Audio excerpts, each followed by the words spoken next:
conectamos por nuestro canal de TV Digital en www.cabildeodigital.com.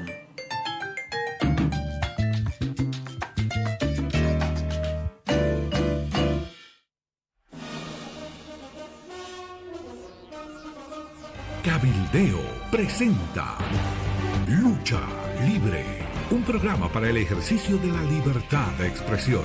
Bienvenidos. Muy buenas tardes, nuevamente estamos aquí en este espacio de lucha libre en Cabildeo Digital y en esta oportunidad tenemos el placer de contar con la presencia de María Teresa Segada, socióloga cochabambina, analista de los procesos sociales y políticos que se viven en el país con una particularidad. Ella se ha centrado también en el estudio del impacto que en estas dinámicas están teniendo las redes sociales. Vamos entonces a conversar con ella. María Teresa, buenas tardes. Buenas tardes, un verdadero placer compartir este espacio con ustedes. Yo soy una seguidora muy rigurosa de este programa, de Cabildeo en general, así que es un gusto estar acá. Una maravilla, entonces, ha sido una coincidencia, una feliz coincidencia que María Teresa esté en la ciudad de La Paz y a partir de su presencia en la ciudad de La Paz, tratar de entender cómo se ha vivido esta coyuntura en Cochabamba. Coméntanos, María Teresa. Mira, Zulema, lo primero que quisiera señalar es que creo que es bastante recomendable, dadas las características que ha asumido el debate ahora, salir de ese simplismo en el que han caído no solamente el periodismo e intelectuales del medio nacional, sino también internacional, de esta discusión si se trata de un golpe o no se trata de un golpe, de quiénes fueron los que movilizaron y quiénes no. Creo que hay que trascender un poco esa simplificación y lo que hay que hacer es dar una mirada más sociológica a este problema. Creo que esta última crisis política que ha durado varias semanas ha permitido visibilizar en Bolivia una serie de aspectos novedosos en la política, por un lado, como por ejemplo las movilizaciones juveniles, a través de formas distintas de acción política, el uso intensivo de las redes sociales con distintos motivos, que tal vez lo hablaremos a fondo más tarde, y también ha permitido visibilizar ciertas fracturas históricas que se habían invisibilizado de alguna manera, pero no por ello estaban ausentes. Por ejemplo, todo el tema relacionado con el racismo, la exclusión sociocultural que ha vuelto a vivificarse en esta coyuntura, las fracturas regionales, de pronto tú escuchas gritos de federalismo, no solo en Santa Cruz, sino también en Potosí, o el tema de la gran debilidad institucional que tenemos en Bolivia, una gran precariedad que más bien hemos logrado sostener para encontrar una salida a esta crisis. Y por último, esta tan mal formada representación a través de, si no es de partidos políticos que no están representando realmente a la población, a través de líderes caudillos, como el caso del expresidente Evo Morales, que ha distorsionado también la práctica representativa, no solamente porque ha transgredido muchas de las reglas de la propia Constitución que él había aprobado, sino también porque ha puesto por delante esta supulsión por mantenerse en el poder. Él como persona, además, yo no puedo creer que en un partido tan grande y tan rico como es el MAS no haya liderazgos alternativos que hayan podido generar una alternancia sin necesidad de forzar tanto las normas. Entonces, creo que ha sido un escenario muy rico en información, en revelación de lo que es nuestra sociedad boliviana y que creo que hay que mirarlo a profundidad, porque la salida no es solo esta elección que deseamos que lleguemos a término y realmente se ordene el tablero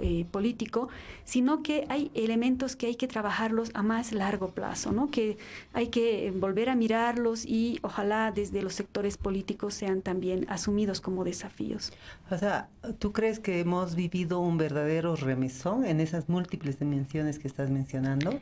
Yo creo que sí, y creo que ha sido algo bastante inesperado, porque yo creo que hay que recordar que toda esta historia ha comenzado con esta revelación del fraude electoral. O sea, si no hubiera habido este problema de la suspensión del conteo, bueno, tú ya tenías un escenario electoral muy contaminado, ¿no? La cancha estaba realmente inclinada, ¿no? Con el uso de bienes públicos para la propaganda electoral, con, bueno, una serie de elementos que ya los conocemos.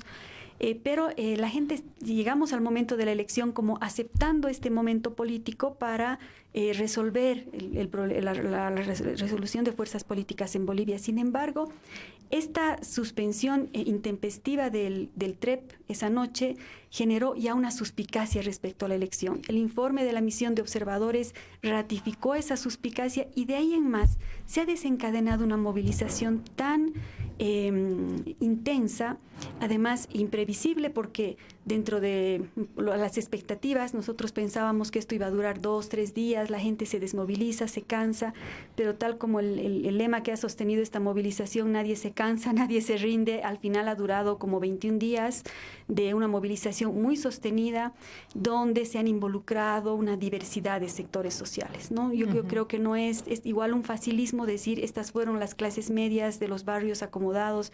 Hoy estuve en un evento en la mañana donde sectores indígenas, sectores de las zonas populosas del Alto, sectores populares de otras regiones del país también estaban presentes y mostrando que habían sido militantemente activos de esta movilización. Entonces una movilización muy amplia y con aristas también muy interesantes para observar. Ajá. Cochabamba creo que fue un proceso particular, ¿no?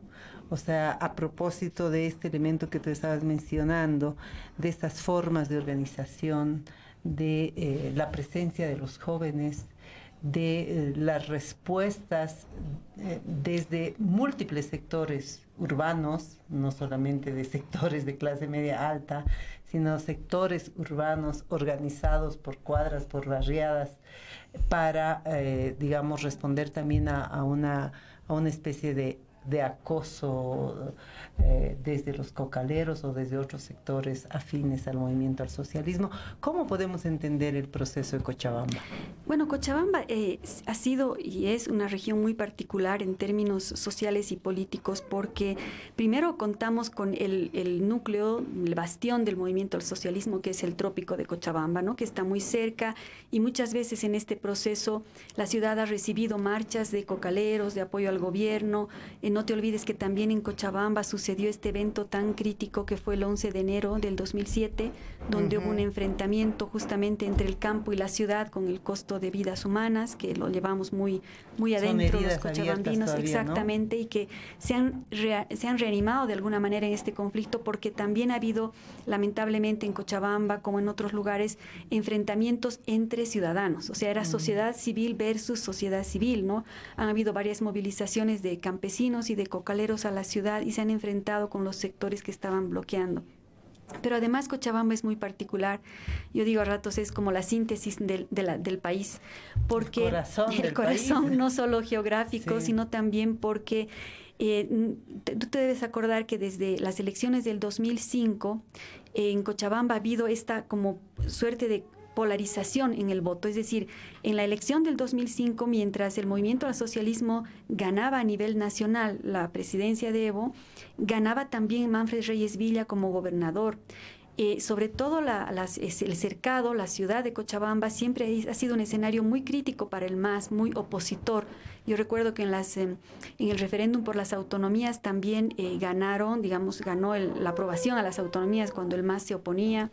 Entonces ha sido un escenario muy crítico, por eso también nuestros alcaldes son tan complejos, son escenarios de poca gobernabilidad, porque las fuerzas políticas están muy presentes, confrontadas.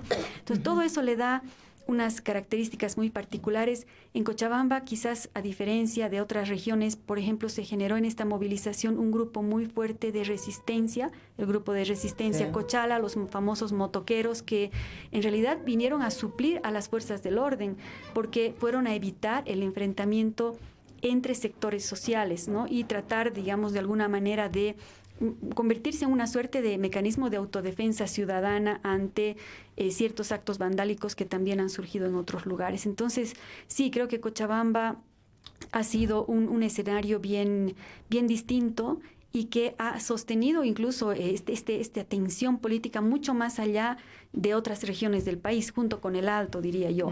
Porque ya una vez... Pero el Alto, digamos, ya en el epílogo, ¿no ves? Exacto. Pero Cochabamba creo que ha tenido sus particularidades y creo que no hay que dejar de ver Primero las características de esta movilización, porque en esta dinámica de enfrentamiento de ciudadanos contra ciudadanos, ha habido una estrategia. Tú has advertido que hubo una estrategia para que este enfrentamiento, digamos, adquiera contornos particularmente violentos, porque en Cochabamba, por ejemplo, como tú dices, no había fuerza del orden. Había un comandante que optó por la consigna político-partidaria, por la estrategia político-partidaria y no por la misión que le competía, digamos, cumplir en términos de protección a la ciudadanía, ¿no es cierto?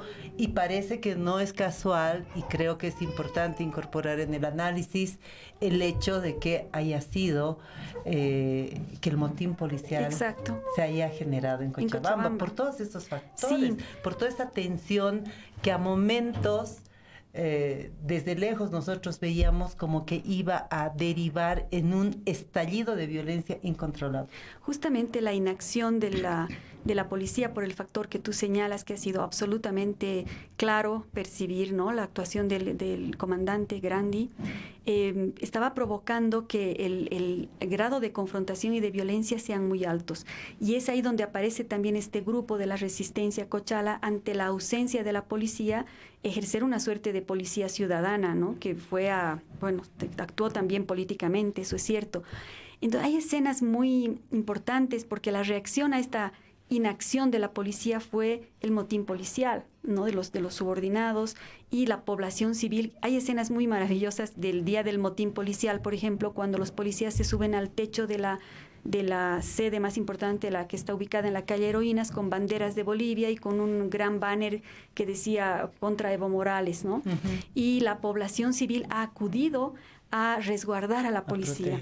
Eran marchas donde, como nunca hemos visto, la policía estaba en el centro de la marcha y los ciudadanos a los costados resguardándolos hasta el lugar donde se realizaba este motín. No son datos bastante curiosos, pero que se explican por esta fuerte presencia y, pulsión del movimiento al socialismo de controlar una región que sentía que tenía que ser apropiada, que no, Cochabamba no se les podía ir de las manos. Bastión, ¿no? Exactamente. Ajá. Claro, a propósito de la policía, yo escuchaba a mis hijas en las marchas el estribillo: a la policía le quedan 2 caminos, y yo decía, no solamente mis adentros, sino comentándolos con ellas, le decía, hace 40 años que cantamos ese estribillo y ya parece como que una utopía, pero resulta que los hechos mostraron que la policía optó por el camino de unirse a su pueblo, así parecía. Y terminaron en una relación muy amigable entre los ciudadanos y los policías, ¿no? Frente a un escenario totalmente amenazante e incierto que generó esta conflictividad social. ¿Tú recuerdas, como socióloga ya y estudiosa de las realidades sociales en Bolivia, que la ciudadanía se haya esmerado tanto para reconstruir los centros policiales incendiados y saqueados? No, y además hay que hacer notar que la ciudadanía se ha solidarizado de una manera muy precisa con los policías. Los vecinos se han organizado para dotarles a los policías amotinados de alimentación, de cobijo. Habían grupos organizados para mantenerlos a los policías muy bien resguardados y con todas las necesidades cubiertas. Entonces había una gran solidaridad y un contacto permanente entre estas unidades policiales y los sectores de la ciudadanía que estaban bloqueando. Ha sido algo bastante inédito, interesante, porque se tenía como último recurso a las Fuerzas Armadas, ¿no? Que ya más adelante hicieron su presencia en este conflicto de una manera un poco polémica, digamos, pero la policía no generó ese impacto, ¿no? Sino uh-huh. que finalmente se logró un hermanamiento entre ciudadanos y policías. Además, Zulema, hay que hacer notar que, igual que en otros lugares del país, pero Cochabamba, hay una marca de la política muy importante, quizás a nivel nacional. hay un proceso muy fuerte de autoorganización ciudadana que casi no se lo ha percibido. Normalmente la sociedad en Bolivia ha participado de manera muy vigorosa en la política. Tú recuerdas que las grandes revoluciones han sido generadas por la presencia de la sociedad en la política a través de la Central Obrera, de las rebeliones indígenas. Y en este caso, bueno, en Cochabamba tenemos el claro recuerdo de la Coordinadora del Agua, por ejemplo, ¿no? Que generó esta guerra, que fue capaz de expulsar a una transnacional el año 2000. Entonces tenemos mucho recuerdo de esa capacidad de autoconvocatoria de la sociedad en sus organizaciones matrices, pero lo curioso de estos últimos años, yo diría desde el 2016 con más fuerza, es un proceso también de autoorganización ciudadana con diversas temáticas. Tú tienes grupos que defienden al medio ambiente, tienes grupos que están en contra de la violencia a las mujeres, que defienden a los animales. Es decir, la política está pasando por esta tematización muy diversa de la vida cotidiana, pero de pronto, ante esta usurpación, podríamos llamarla así, del voto, ¿no?, de una elección, entonces todos estos sectores que estaban movilizados en sus distintas problemáticas de pronto se articulan detrás de la defensa de un contenido común, y eso le da mucha potencia a esta movilización. Entonces tú encontrabas en las calles juntas de vecinos dialogando con sectores fabriles, con sectores medioambientalistas, con estudiantes. Inclusive tú encontrabas bajo este mismo manto de la defensa de la democracia, encontrabas a sectores ideológicamente muy diversos, como el trotskismo, que está en la Universidad de San Simón, que ha sido un factor de movilización muy fuerte en este evento, hasta sectores conservadores como los empresarios o ciertos sectores cívicos muy poco importantes en Cochabamba, pero que han participado debajo de una sola consigna, ¿no? Y la articulación de un comité cívico popular, algo así, para diferenciarse, entiendo, de lo que es la tradición cívica en Cochabamba, ¿no? Que tampoco ha tenido en los últimos años una presencia política importante. Mira, una característica de esta movilización, creo que a nivel nacional, con algunas excepciones, pero sobre todo en Cochabamba, ha sido esta ausencia de liderazgos. A nivel nacional, claro, han surgido líderes como Camacho, Pumari, el propio Waldo en la ciudad, en La Paz, pero en Cochabamba, de manera muy curiosa, no existía un liderazgo. Eso nos ha mostrado que la movilización ciudadana tiene otras características.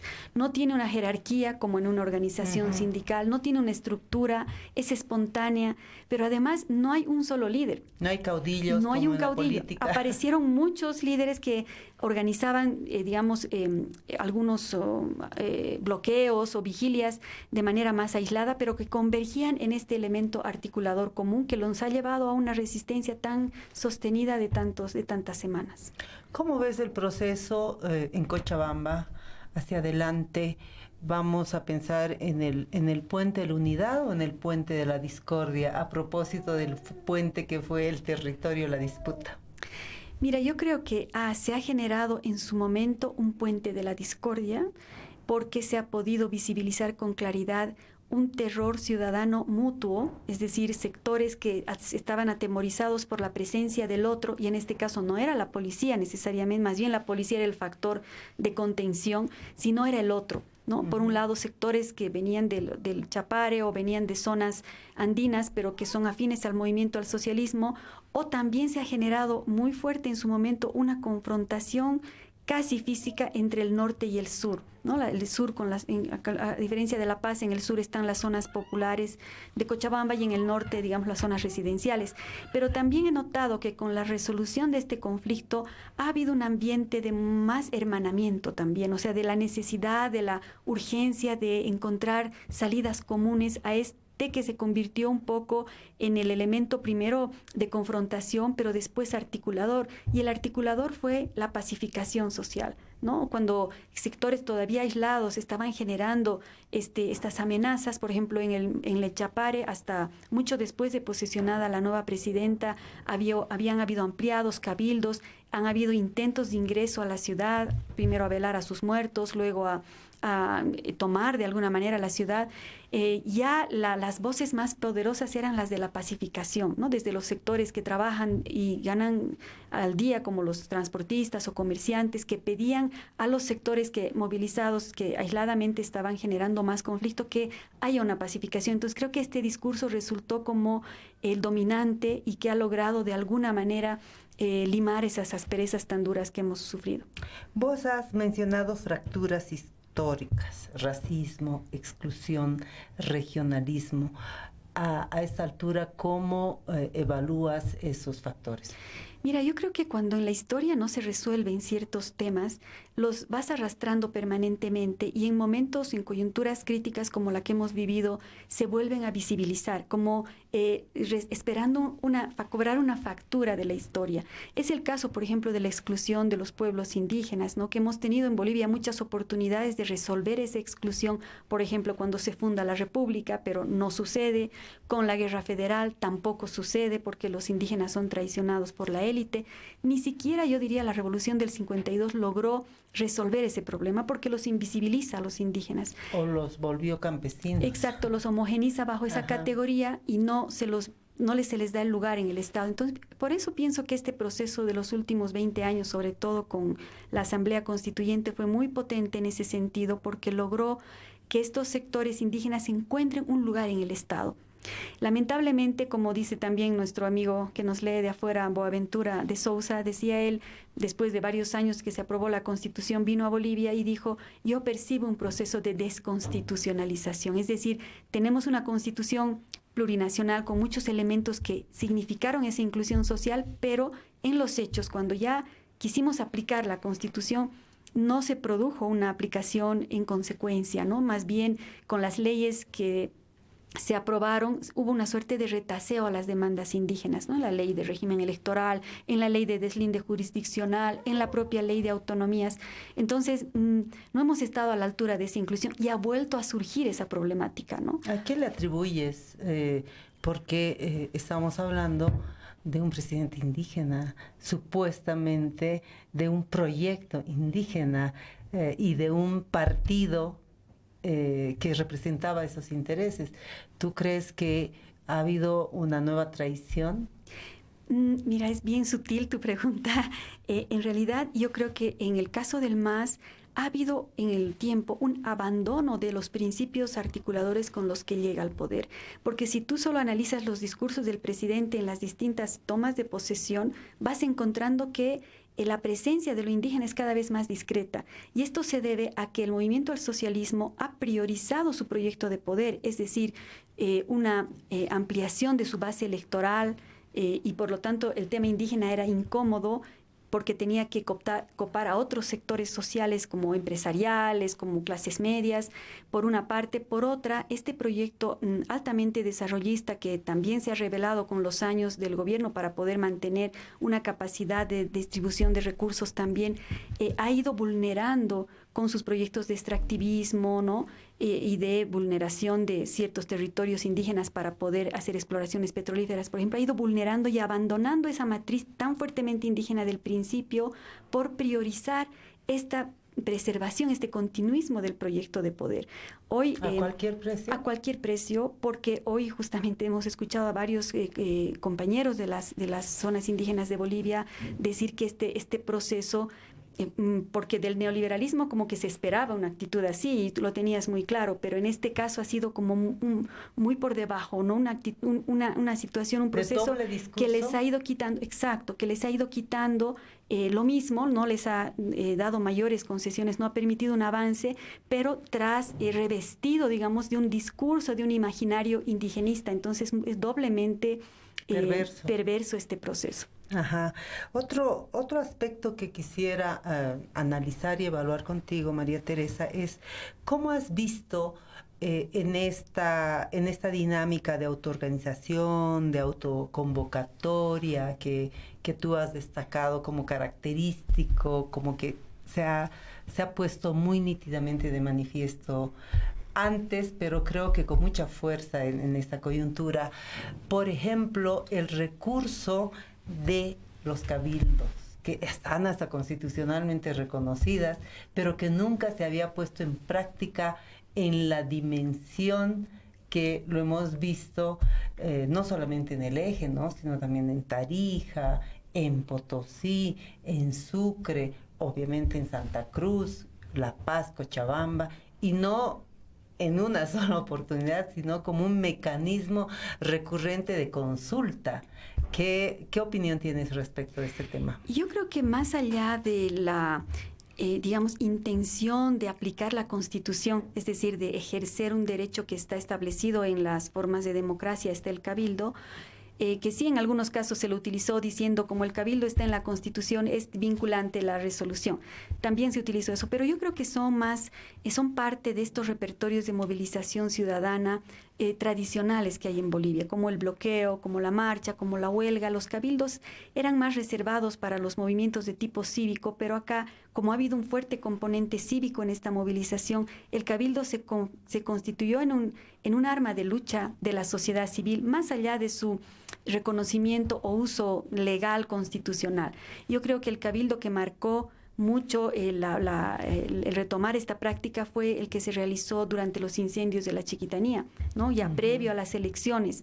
Entonces ya luego se volvió a retomar esta medida de manera recurrente y significaba para esta dispersión ciudadana, porque una cosa es un ampliado de la central obrera, claro, acuden los obreros, ¿no?, o una reunión de las universidades.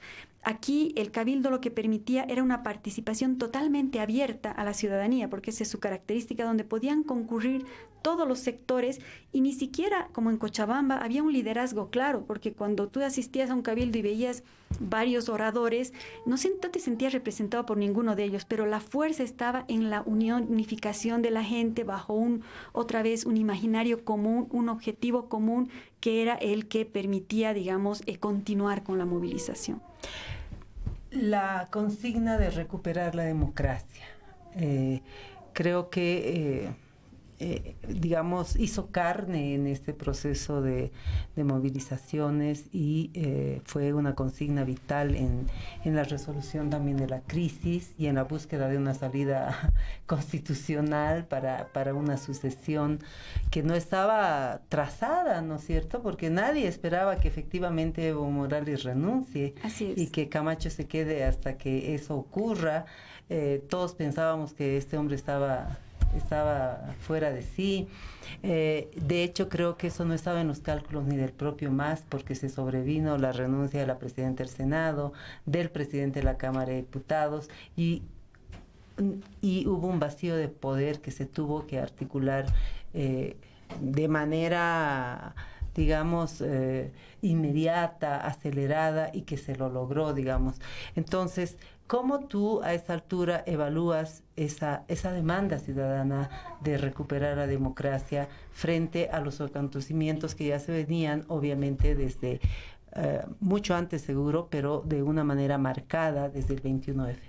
Mira, yo creo que no es la única forma de ejercicio democrático el voto y la democracia representativa, pero es un pilar fundamental del ordenamiento y la convivencia social. Es imposible pensar en una democracia sin un factor que te permita hacer elecciones regulares, sin que permita un escenario donde haya una posibilidad de una alternancia en el poder, y que hayan sujetos capaces de asumir esa representación. Entonces, yo creo que el 21F fue el momento, el punto de inflexión en realidad, donde el elemento democracia representativa, a través del voto, entró en el centro del escenario, ¿no? Porque en Bolivia, como tú sabes, hay también, inclusive reconocidas constitucionalmente, otras formas de democracia, ¿no? La democracia comunitaria, asambleísta, etcétera. Pero la democracia representativa era un factor que no generaba ruido porque estaba como sucedía, ¿no? O sea, y nadie cuestionaba y las elecciones se daban cuando se tenían que dar. Pero el 21F y el irrespeto al voto, el 21F, puso en el centro del escenario esta demanda ciudadana, ¿no? Cuestionó de manera muy fuerte, exacto. Y yo creo que ahí comenzó todo este este decurso de acontecimientos que han terminado con la renuncia de Evo Morales, porque se verificaba desde la sociedad con mucha claridad que el movimiento al socialismo empezó a utilizar diversas estrategias para permanecer en el poder. Una fue el recurso al referéndum, que no les sirvió, por lo tanto trataron de invisibilizar esta situación a través de este recurso al Tribunal Constitucional, que sí salió positivo, pero como tampoco estaba tan consolidado y fue muy cuestionada esta sentencia, se recurrió a la aprobación apresurada con modificaciones a la Ley de Organizaciones Políticas en septiembre del año pasado, que en realidad tenía el objetivo de sellar el binomio presidencial para que no fuera cuestionado de ninguna manera en la elección del 2019. Y eso es lo que sucedió al aplicar las elecciones primarias. Entonces, era muy claro para la población que el MAS estaba acudiendo a distintas o desplegando distintas estrategias para lograr la continuidad en el poder. Por lo tanto, la gran confrontación que se desencadena luego de las elecciones es entre el continuismo del proyecto de poder versus la resistencia a esa arbitrariedad a la que estaban sometiéndonos, que evidentemente toma un punto mucho más agudo cuando se verifica que además de esas estrategias habían acudido a una estrategia de manipulación de los votos el 20 de octubre. Entonces, claro, ya era como demasiado para la población. Yo quiero recordarte que hay algo también, un dato bien interesante en la historia, cuando cae el gobierno de Banzer y se genera este interregno de gobiernos militares y civiles de 4 años de gran inestabilidad política. Hay una elección, la de sí, Pereda. Hay varias, fraude. ¿no? Hay varias elecciones y varios gobiernos transitorios hasta que finalmente se consolida la democracia. Pero en ese episodio yo recuerdo que hay un texto muy lindo de Zabaleta que se llama Las masas en noviembre, justamente aludiendo al golpe de Natush contra Lidia Gayler, y él señala que la democracia representativa como tal, porque estábamos justo peleando por la democracia, fue asumida de una manera muy poderosa por los movimientos sociales, que en ese momento estaban comandados por la COP y la recién fundada CSUTCB. Entonces, no es primera vez en la historia, eso te quería decir, que la población boliviana asume la democracia como una bandera. Otro momento muy importante fue cuando cuando renuncia Carlos Mesa a la presidencia y se abre se produce este gran desborde social cuando no aceptan la sucesión presidencial en los presidentes de las cámaras y finalmente recae en Rodríguez Belcé. En ese momento había una movilización muy grande en el país, pero ante esa solución institucional, la población se repliega y acepta una salida institucional. Y me da la impresión que algo parecido ha sucedido también en este momento político, donde hubo grandes desbordes, hemos estado casi en una guerra civil. Pienso que si el expresidente Morales, por ejemplo, se mantenía en el país, no se iba a pedir asilo a otro país, probablemente hubiera sido mucho más cruento el escenario, hubiera habido mucha más violencia y no sé, las consecuencias son realmente imprevisibles de lo que hubiera sucedido. Pero bueno, como han sucedido los acontecimientos en realidad, han permitido otra vez, y eso es un dato muy bueno para la democracia, que la sociedad así desbordada, movilizada, acepte muy disciplinadamente una salida institucional, que en este caso es muy precaria, la estamos cuidando mucho, que es este gobierno transitorio hacia una elección, esperemos, transparente, limpia y que le devuelva la credibilidad al proceso. Creo que son datos bien interesantes los que tú colocas en este diálogo, María Teresa, porque es como un proceso largo, ¿no es cierto? O sea, no es un proceso de un día para otro. Uh-huh. O sea, no es que de pronto hay una especie de ciudadanía democrática de la noche a la mañana, sino que como que se va forjando justamente en la resistencia a los gobiernos dictatoriales, en este proceso de construcción de la democracia que no ha costado poco pues al pueblo, nos ha costado hasta una situación de crisis económica terrible con la UDP, ¿no es cierto? Que finalmente ha resistido la gente, porque era la gente la que estaba desabastecida, la que tenía que hacer colas, la que tenía que inventarse cómo alimentarse, cómo reproducir los núcleos de solidaridad familiar, comunal, no sé qué, para la sobrevivencia, y tal vez por eso también ha tenido un impacto tan grande esa instructiva de Evo Morales de cercar las ciudades para matarlos de hambre. Exacto, y esto ha revivido una memoria colectiva de todos esos hechos, y tú veías a la población angustiada pidiendo la pacificación porque había la memoria de todos estos momentos históricos previos probablemente, pero además la amenaza ya a su propia sobrevivencia física, ¿no? Ya era un problema que superó la disputa político, ideológica, incluso de valores culturales, en fin, ya ingresó a la esencia de la vida cotidiana de las personas, a sentirse vulnerables ante la violencia, ante la escasez, ante la invasión a su propia cotidianidad, ¿no? Y creo que hemos sufrido eso en todos los rincones del país donde se ha generado esta movilización. Y hay... creo que excepto en Santa Cruz. Probablemente en Santa Cruz no, pero por ejemplo... En la ciudad al claro, menos, ¿no? Porque por ejemplo en Montero, en Yacuiba, en Guarnes se ha vivido lo mismo, y creo que esto nos ha marcado también como un hecho que nos está mostrando el lado negativo de lo que puede significar la violencia social, pero también nos está mostrando el lado positivo en el sentido de que la población no está dispuesta a una guerra. En Bolivia somos poco propensos a vivir estas situaciones de violencia permanente como en Colombia, por ejemplo, como fue en Perú en su momento. Aquí en Bolivia, por ejemplo, pocos guerrilleros no han prosperado porque hay una cultura política más propensa hacia la pacificación, hacia la convivencia. Por lo menos esa es nuestra apuesta, ¿no? Así tenemos espacios de deliberación donde finalmente podemos no estar de acuerdo en muchas cosas, pero se resuelven. Ese espacio importante de deliberación, por ejemplo, es la COP. Exacto. ¿No? Donde confluyen múltiples tendencias, pero si se aprueba la resolución o el manifiesto político, el documento político, es la línea que los trabajadores siguen más allá de sus, digamos, preferencias políticas partidarias, ¿no es cierto? Y esto que tú dices es muy importante porque se ha revelado en este conflicto en un escenario de mucho más impacto político como es la Asamblea Legislativa Plurinacional. De pronto, cuando tenías una bancada del MAS mayoritaria y que podía boicotear de alguna manera esta salida institucional, termina aceptando y generando un hecho insólito que es la aprobación por unanimidad de la ley de convocatoria de elecciones, por ejemplo. Era impensable, ¿no? Era absolutamente impensable. De la primera reunión de los parlamentarios del MAS, era... La idea que uno tenía es que estábamos ingresando a un terreno muy pantanoso, ¿no es cierto? Pero lo que tú dices sucedió. ¿A qué le atribuyes? Yo creo que en el fondo, por un lado, es esta construcción, maduración de alguna manera de una cultura política democrática que busca soluciones en el plano del acuerdo, del consenso, de la pacificación. Había además de muchísima presión social para que esto sucediera. ¿Cómo es posible el acuerdo, la pacificación, luego de esta polarización extrema que hemos vivido con el MAS en el poder? Mira, yo creo que eso tiene mucho que ver con este modelo de partido, que lo llamaremos partido, aunque no es exactamente eso, el movimiento al socialismo, pero este modelo político, de movimiento político, fuertemente centrado en una figura, en una presencia, en un caudillo.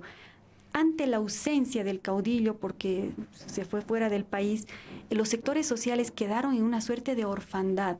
Es decir, no es una estructura que te garantizaba mandos intermedios o líderes alternativos que pudieran hacerse cargo de la situación, como ha sucedido con otros partidos. El MNR, por ejemplo, era un partido tan hegemónico como el MAS, pero tenía líderes de recambio y es más, lograban alternar en el poder. Pero en el caso del MAS, esta presencia única del líder, que era como un único factor de cohesión y de poder, al ausentarse de la estructura partidaria, entonces viene un momento como centrífugo, donde las fuerzas sufren una suerte de orfandad, de desconcierto. No creo yo que el MAS esté derrotado, ni mucho menos. Es una organización muy poderosa, muy fuerte, que probablemente también se rearticule en el corto plazo para poder generar una candidatura alternativa o poder buscar nuevamente tener una presencia política, retomar esa presencia que ellos tuvieron.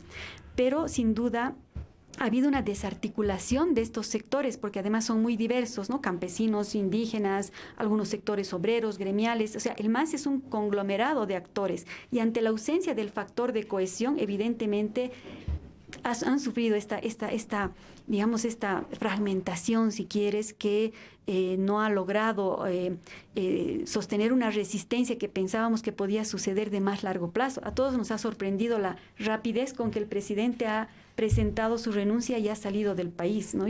Pensamos todos que él iba a dar batalla, quizás por esta característica tan fuerte de caudillo ligado a las masas, ¿no? En un modelo bien nacional, popular, podía haber terminado quizás como Villarroel, ¿no? Muriendo dentro del Palacio Quemado, pero, o qué sé yo, luchando desde esa trinchera. Pero el hecho de que él haya... O desde el Chapare. O desde el Chapare, se fue, todo en Chimoré. el mundo pensó que ese iba a ser su trinchera de lucha. Exactamente. Fue sorpresivo, Fue ¿no? muy sorprendente. Hoy día uno de los expositores, que es un intelectual aymara muy reconocido, decía esta actitud del líder de preservar su vida por encima de otras cosas probablemente ha hecho que la gente también tenga un descrédito y un alejamiento y una decepción de alguna manera respecto de ese liderazgo, ¿no? Porque además, no sé, tengo la impresión que esta idea de que mi vida corría peligro fue una idea que caló más profundamente en la cabeza del propio Evo que en el conjunto, porque tengo la sensación de que no se advirtieron hasta el momento que él tomó la decisión de buscar asilo, que efectivamente hubieran factores que hagan pensar que su vida corría peligro. Yo me temo que no, porque como las características de esta movilización han sido, como tú bien decías, muy espontáneas, se han ido articulando en el camino, al calor de la dinámica. Yo no creo en esa teoría que sostienen algunos que esto fue todo un complot, una confabulación armada centímetro a centímetro. Lo que nosotros desde Bolivia hemos podido percibir en el día a día de el seguimiento a los conflictos es que esto se ha ido desencadenando, ha ido tomando su propia dinámica que nos sorprendía a nosotros mismos los rumbos que tomaba.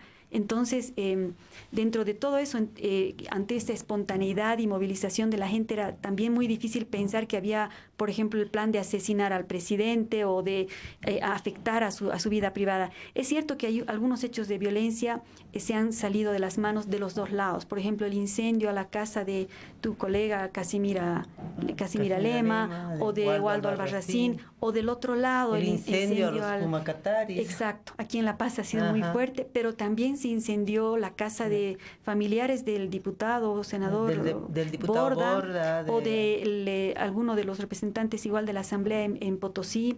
Entonces, sí ha habido este factor vandálico, este factor de violencia un poco incontrolada, pero no como algo estratégicamente planificado, ¿no? Después alguien hacía un análisis de los incendios y a quienes incendiaron, y era un poco en reacción a ciertas actitudes que estos personajes habrían tenido en su momento y que generaron, ¿no? Digamos, de uno y de otro lado. De uno y de ¿no otro es cierto? lado, Porque exactamente. De uno y otro lado. Bueno, creo que en el caso de Casimira Lema no hay muchas explicaciones. Sí.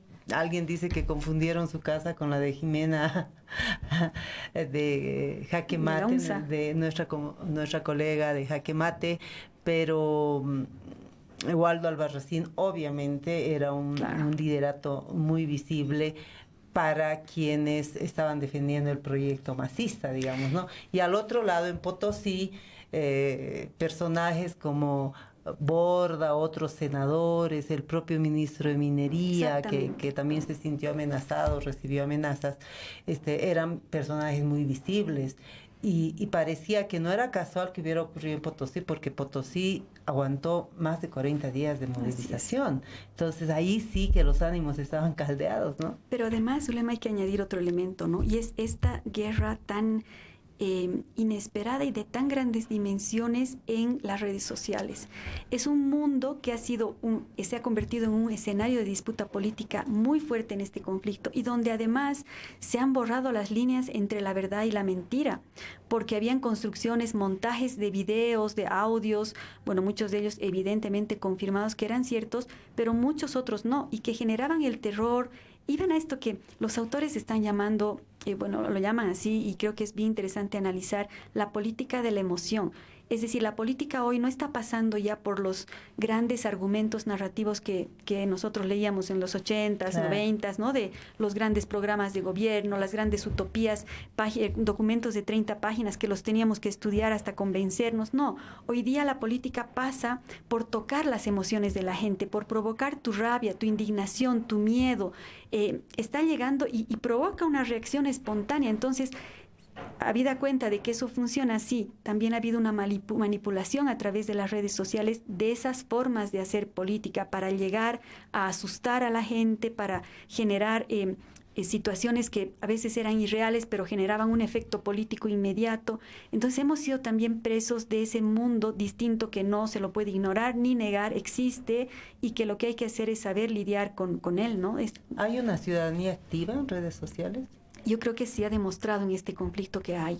Es decir, una ciudadanía que en los momentos de estabilidad política se recluye a sus propias demandas, ¿no? Los animalistas, como decíamos, los que defienden al medio ambiente, están en su propia lucha, pero en momentos como este se han articulado y han generado un proceso de autoconvocatoria, casi de emancipación social a través de las redes sociales, ¿no? Pero también del otro lado estaba todo el proceso de manipulación.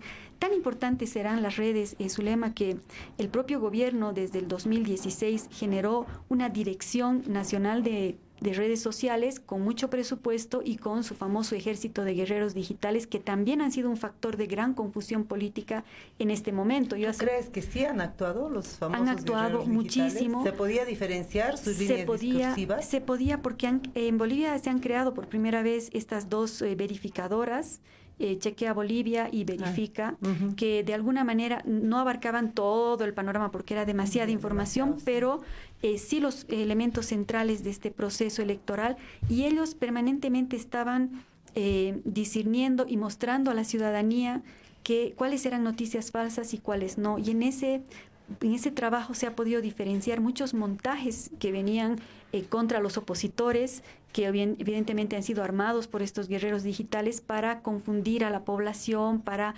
descalificar a líderes de la oposición con actitudes o discursos que no eran verdaderos y que eran parte de este mundo de disputa simbólica, discursiva, que ha llegado a saturar realmente la... ¿Y estamos preparados para esa guerra digital? Creo que no. Creo que este momento político que hemos pasado nos ha mostrado que somos muy vulnerables. Es decir, es que las redes sociales tienen como dos lados, ¿no? Un lado positivo porque te sirve para comunicarte, autoconvocarte, autoorganizarte y además emitir los mensajes precisos y necesarios. Pero el otro lado, el lado perverso, el lado oscuro de las redes sociales es este de la manipulación, que ha sido muy utilizado no solamente por los guerreros digitales del MAS, yo diría también por pues advenedizos que intentaban sembrar este caos, este desorden, inventando escenas, por ejemplo, descontextualizándolas totalmente. Por ejemplo, hay unas escenas de un helicóptero que está amenazando a una campesina que está con una onda queriendo atacar, y claro, esto es Bolivia, ¿no? Más o menos escenificando cómo era el amedrentamiento y la represión al pueblo de Bolivia, ¿no? Y que puede derivar en interpretaciones tan perversas como que en Bolivia se lanzaban cadáveres desde los helicópteros. Así es, exactamente. Y esta escena, por ejemplo, después se verifica que en realidad no era en Bolivia, porque este famoso helicóptero Apache que lo pusieron en la escena no existe en nuestro país, pero el impacto simbólico que tuvo, sobre todo a nivel internacional, y de ahí vienen estas interpretaciones tan facilistas, incluso de intelectuales de mucho peso, que asocian inmediatamente el pueblo con el sometimiento y la discriminación, ¿no? Y del otro lado el poder con la dictadura, la represión. Y yo creo que aquí ha sido muy duro el uso político instrumental que ha hecho el movimiento al socialismo del discurso de la victimización. Evo Morales se ha ocupado en casi todas sus alocuciones internacionales de mostrarse como una víctima de una situación que evidentemente nosotros la podemos ponderar mejor desde acá, pero que aparece, ¿no es cierto?, como realmente un personaje que ha sido abusado arbitrariamente por los factores de poder y que ahora está exiliado de su propio país. O sea, víctima de un fraude, ¿no? Quiero decir, de un golpe de Estado. Víctima de un golpe de Estado. O sea, esa victimización y la idea del golpe de Estado es un discurso bien elaborado, ¿crees? Mira, yo en un momento, y creo que hasta ahora persiste, se ha generado una polarización entre quienes apoyan la versión del golpe de Estado y te digo no solamente intelectuales bolivianos, sino a nivel internacional, y quienes más bien se han posicionado en la idea del fraude electoral, ¿no? Que en realidad miremos el origen, ¿no? de este supuesto golpe de Estado en realidad lo que ha sucedido antes en el país. Entonces hay también una polarización en las interpretaciones que yo las respeto mucho en la medida en que sean fundamentadas, pero no sean una repetición automática y una asociación automática, por ejemplo, de mirar una movilización ciudadana en Chile que tiene otros elementos totalmente distintos, pero como han sido simultáneos, era muy fácil asociarlos, y eso han hecho muchos y unas sectores. consecuencias también totalmente diferentes, distintas. ¿no es cierto? Quiero, y vinculado a eso, las redes sociales, María Teresa, un poquito que nos concentremos en el análisis de este otro elemento que tú has mencionado como muy destacado en la reciente crisis, y es el tema de las juventudes. Y así lo pongo en plural, porque creo que no podemos hablar de la juventud, sino de las juventudes.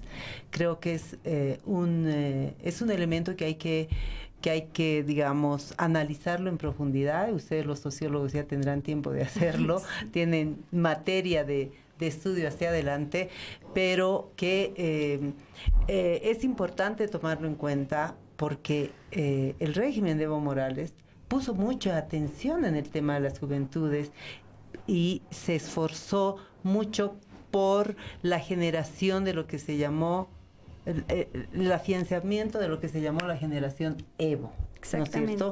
Con errores, desde mi punto de vista, tan garrafales en sus inicios, que incluso trató de subsumir hasta a la Unión Juvenil Cruceñista, ¿no es cierto? Exactamente. Entonces, ¿qué pasó con este proyecto que desde el punto de vista de los intereses políticos del MAS parecía interesante? Desde la vereda del frente seguramente hasta tenían envidia a la finura con que se estaba tratando ese tema. Pero ¿qué pasó? Porque se pensaba que la generación Evo podía ser el sustento de renovación del proyecto político del MAS, y parece que no ha ocurrido así, no ha calado en las juventudes que se manifestaron en esta crisis.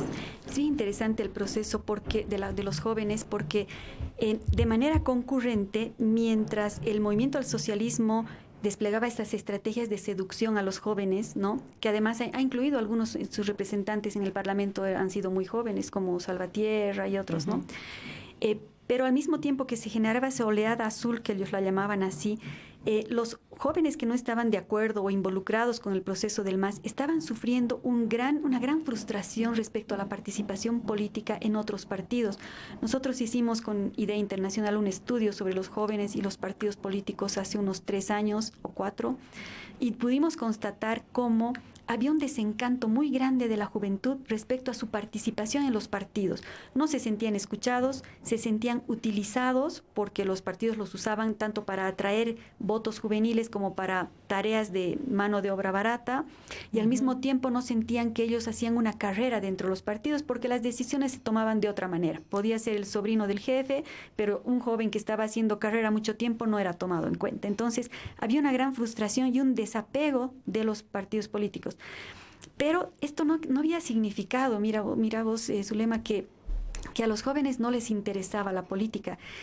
Porque incluso se trató de generar, ¿no?, ese sentido común de que los jóvenes tenían total desinterés por la política. Claro, esto mezclado al discurso de la generación millennials, que es una generación marcada por el individualismo, por el interés inmediato. Entonces todo eso casaba muy bien para caracterizar una juventud totalmente alejada del bien común y del interés general, que es el que la política suele mover.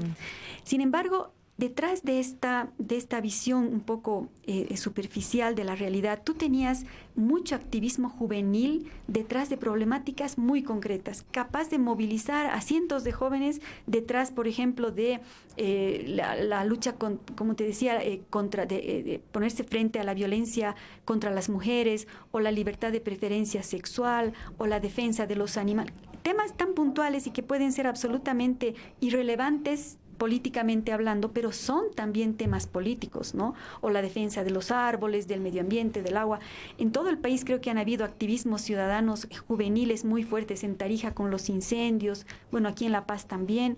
Entonces, esa corriente subterránea de jóvenes que en realidad no se estaban comprometiendo con lo político institucional, pero estaban bulliendo, de pronto han irrumpido en esta movilización. Y si un protagonista muy fuerte ha habido en esta crisis política reciente, han sido los jóvenes, ¿no?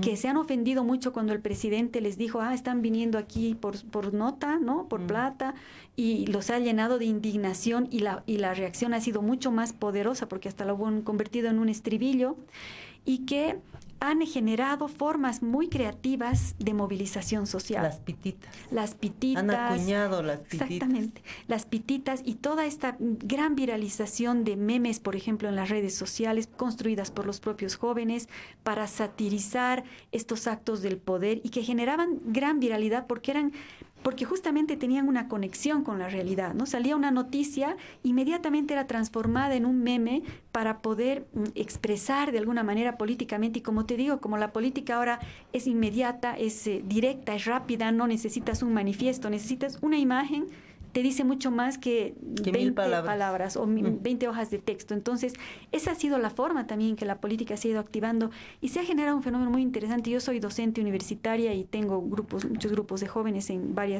dos universidades, básicamente en Cochabamba, y he sentido cómo de pronto un estudiante que estaba estudiando el tema que a uno le toca estudiar, me llamaba y me decía, ¿qué dice la Constitución del tema de la, no sé, digamos, de la sucesión presidencial? Entonces decía, ¿cómo este joven, de cómo me está preguntando algo así, ¿no? Claro.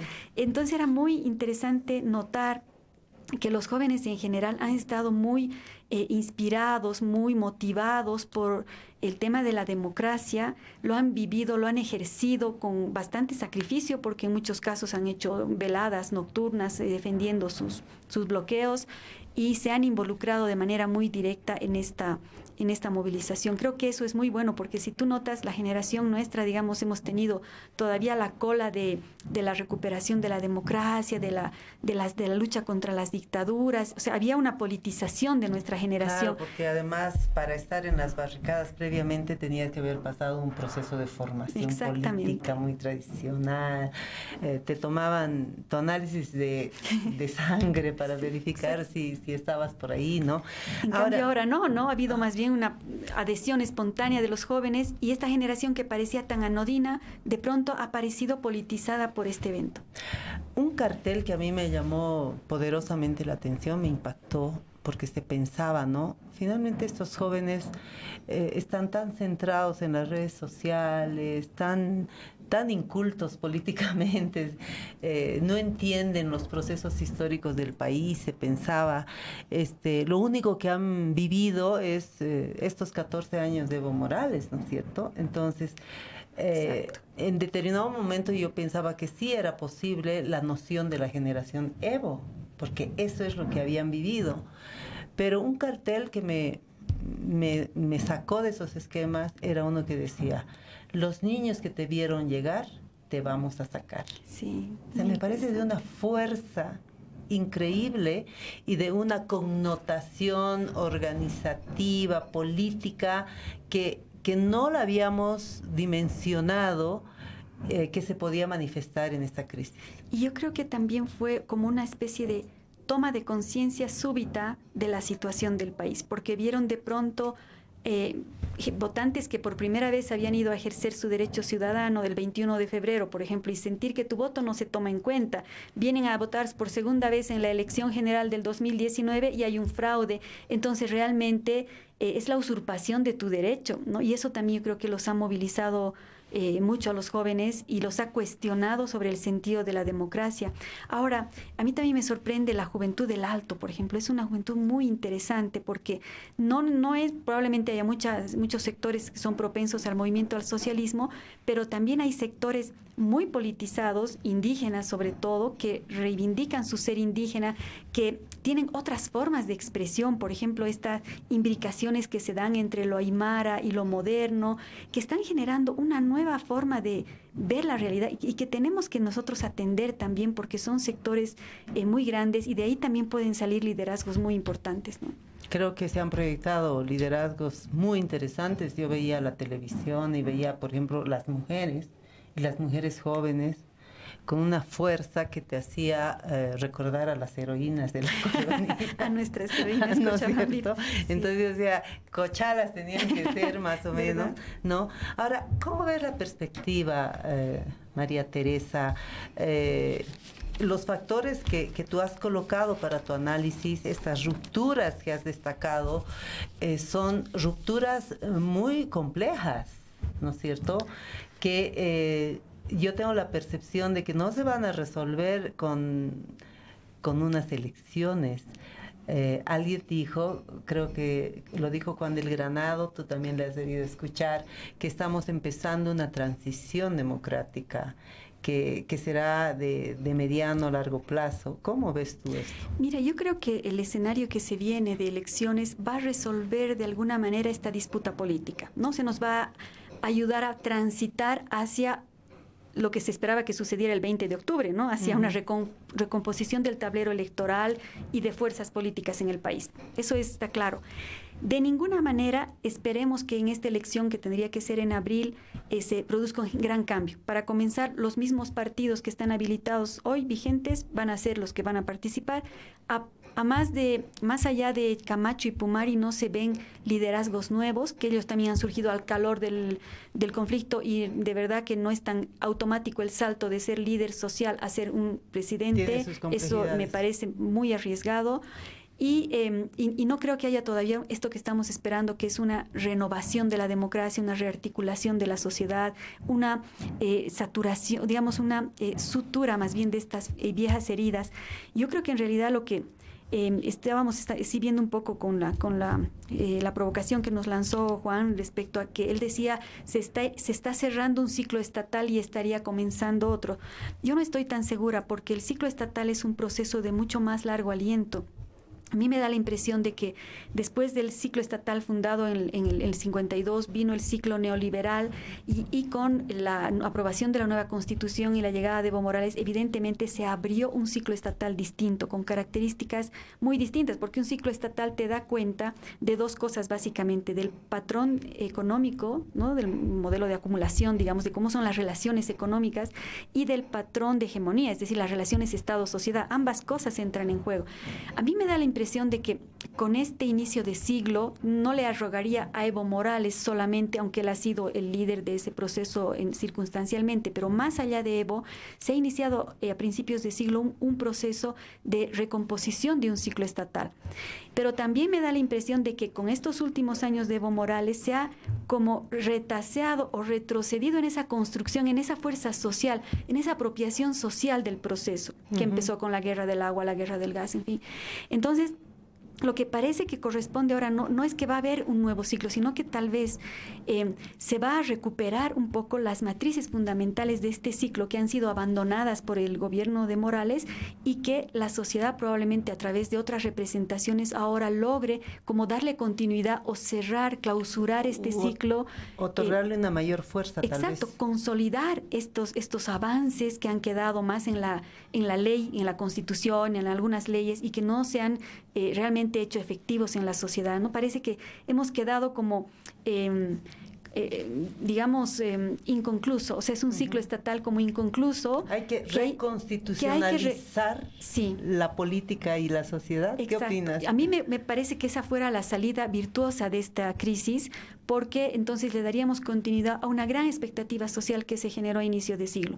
Ahora, al otro lado, dependiendo de la correlación de fuerzas, también es probable que este ciclo que quiso surgir y no terminó de surgir sea derrotado por probablemente la apropiación de fuerzas, no sé, empresariales, transnacionales, esto que se teme, ¿no?, de la vuelta al pasado, que nunca hay vuelta al pasado, pero sí hay una recomposición de fuerzas que podría de alguna manera iniciar otro momento de una manera un poco abrupta, poco natural, pero al menos sea quien fuere que tome estas riendas del país, ya no puede retroceder en avances fundamentales. Por ejemplo, no puede haber un presidente ya que no hable de autonomías en Bolivia, no puede haber un presidente... Más bien se está hablando de federalismo, que es un paso extremo, más. O no puede haber un presidente que no hable de la inclusión indígena, social y cultural. Eso ya no se puede retroceder. Entonces hay que ver cómo de la mejor manera estos... Y no puede haber un presidente que no asume el desafío de resolver esta polarización generada por los discursos sobre el racismo, Exactamente, que han sido, como te digo de nuevo, utilizados instrumentalmente con un fin político. Hay que desmontar estas lógicas del odio, creo yo. Exactamente, ¿no? Porque no hay otra manera de poder pacificar y realmente encontrar esta anhelada unidad, unificación del pueblo boliviano. No es cierto que porque seamos 36 naciones el país está condenado a ser un Estado fallido. No es cierto. Hay países en el mundo que tú sabes que tienen 500 nacionalidades y funcionan como Estados. O sea, es la manera en que tú encuentres de articular esa diversidad y hacerla más bien como virtuosa en vez de generar mayor odio y separación. O sea, tú confías en que después de este momento tan complejo que hemos vivido, podemos pensar en una reconfiguración democrática y en un proceso de articulación en la diferencia. Sí, mira, yo pienso que en realidad el ejercer la democracia, el vivir en democracia en Bolivia es una asignatura pendiente. Creo que en realidad estamos ante el desafío de resolver nuestros problemas democráticamente. ¿En qué términos? No solamente de un funcionamiento efectivo de las instituciones democráticas, que es nuestra garantía de convivencia social, sino también del ejercicio y de la consolidación de otras formas de democracia que también existen en Bolivia. Por ejemplo, tienes mucha riqueza en las comunidades indígenas de formas de ejercicio político democrático, de horizontalidad, de rotación de cargos, del poder no como un privilegio, sino como servicio. O sea, principios muy interesantes que pueden les puedes volver a dar vida, digamos. Tienes otros lugares donde habita la democracia, como son estas nuestras históricas organizaciones sociales que tú decías, la Central Obrera, los sindicatos campesinos, los gremios, los vecinales. Tenemos lugares muy amplios y muy ricos de ejercicio de la democracia, pero que están aislados, están sueltos. Necesitamos de alguna manera unificar esas maneras de vernos a nosotros mismos, de reconocernos, de aprender del otro, ¿no? Porque el aprendizaje no es unilineal, no viene solamente de una enciclopedia. También hay muchos saberes escondidos en estas otras formas de vida que hay en nuestro país y que necesitamos vernos a nosotros mismos. Y creo que si es que tenemos una salida, digamos, institucional, ordenada, que es la garantía un poco de la convivencia previa a todo lo demás, podemos ir pensando en fortalecer esos lazos que necesitamos los bolivianos. Entonces, es un tema todavía pendiente y que creo que vamos a empezar a transitar hacia ese lugar a partir de la próxima elección. Es decir, ahora este es un momento como un paréntesis, es un momento transitorio realmente. ¿Estamos como en el limbo? Sí, y además cuidándolo con alfileres, ¿no? Que no se equivoque el ministro, que no diga lo que no le corresponde, que no haya ninguna transgresión, que el órgano electoral garantice realmente estas elecciones. Estamos queriendo preservar este tránsito tan duro hacia la consolidación de nuevas fuerzas políticas que sean ya las capaces y encargadas de generar este ambiente para el avance hacia esta reconformación, recomposición democrática en Bolivia, ¿no? Y creo que es importante destacar, ya para cerrar, María Teresa, que esta actitud de cuidado no significa renunciar a tus derechos. Por ejemplo, ha sido muy importante la reacción de los grupos, de los colectivos feministas y de otros sectores a lo que constituyó, digamos, las transgresiones del ministro de la Presidencia y a su demanda de renuncia. Parecía impensable que el ministro iba a renunciar a 12 días de haber asumido el cargo. Pero creo que a mí me pareció una señal muy interesante. Exactamente. Yo confío mucho, Zulema, y creo que esa es la apuesta que los bolivianos tenemos a la sociedad civil. Creo que la sociedad civil organizada, con esta riqueza de formas de activismo, de vivencia histórica, de democracia, de ejercicio de la democracia, es la que en realidad va a tener que estar vigilante a los sectores políticos. Y esto que tú dices es una prueba de que la sociedad no renuncia a sus demandas. Está diciendo, esto no se transa, y ni aunque esté un gobierno transitorio, ni aunque esté elegido por el 90% de los votos, esto no lo permitiremos. Entonces, y esa es una señal muy importante, porque esa capacidad de reclamo se había estado perdiendo. Así es.